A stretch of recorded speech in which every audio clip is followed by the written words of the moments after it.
He's travelled about 1 kilometre from where he was being kept to where we got him, so unfortunately we just couldn't help it. It was just, yeah, he just drifted with the water. The current was so strong, he just wouldn't have been able to hold himself, so.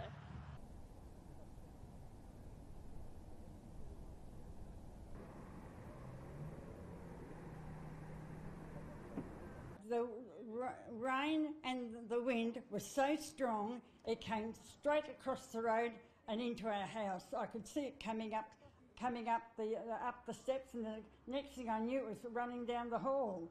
And the cars that were going past, they called the waves to make it worse. And it was absolutely terrible. It was so quick, and it kept coming in and rising so quickly that I had to sit on a stool and wait for someone to come and help me.